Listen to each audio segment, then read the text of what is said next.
बिस्मिल्लाहिर्रहमानिर्रहीम। अस्सलाम वालेकुम।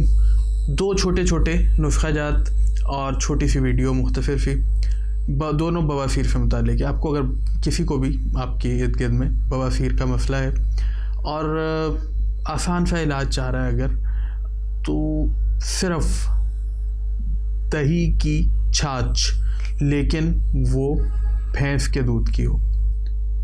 भैंस के दूध की दही, अमूमन आप किसी भी गवाले से पूछें वो आपको बता देगा कि भैंस के दूध की है, गाय के दूध की है। तो भैंस के दूध की जो छाछ है, दही की छाछ जो है, वो आप उसको निहार मुँह पिलाएं और जितनी भी वो पी सके, बेशक वो 1 पाव पी सके, 1 किलो पी ले, वो 10-15 दिन 20 दिन जो है वो कम से कम भी इसको अपनी खुराक में शामिल कर ले।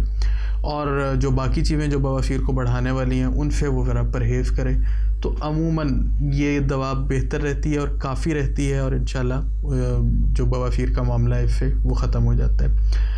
दूसरा नुस्खा जो आपको बता रहा हूँ, ये थोड़ा सा शहर के लोगों के लिए बनाना मुश्किल होगा, लेकिन बहरहाल अगर आप इसको भी जो है वो शहर के लोग भी जो है वो अगर पता करना चाहें तो कोई इतना दिक्कत वाला काम नहीं है। शहर के नवाह में जो है वो भेड़ वाले और भेड़ों का फॉर्म वगैरह मिल जाते हैं कहीं ना कहीं। तो ये है खूनी बवासीर से मुतालिक।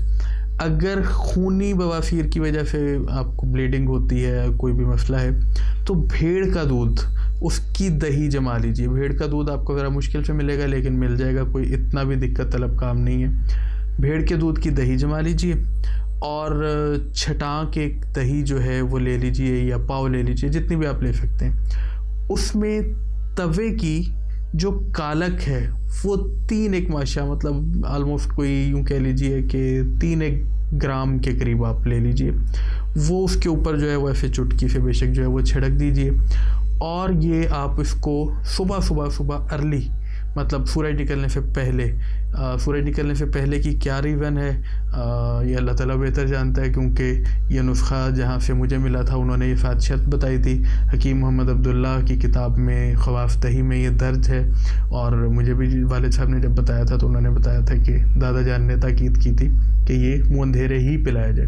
बहरहाल वल्लाहु आलम कि इसकी रीज़न क्या है मुँह अंधेरे पिलाने की, लेकिन बहरहाल ये आपने निहार मुँह और सुबह जो है उनको ये पिलाइए। तो उम्मीद है कि पहली खुराक से ही जो है वो ब्लीडिंग ख़त्म हो जाती है, अगर वो बवासीर का खून है, इल्ला ये कि कोई और प्रॉब्लम हो तो। और अगर पहली खुराक से ना हो तो दूसरे दिन में तो लाजमी तौर पर ख़त्म हो जाती है।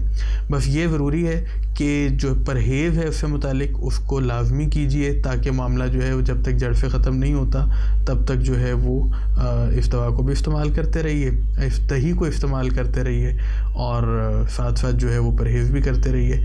अल्लाह ताला आपका हामी व नासिर हो। मिलते हैं अगली वीडियो में। अल्लाह हाफ़िज़।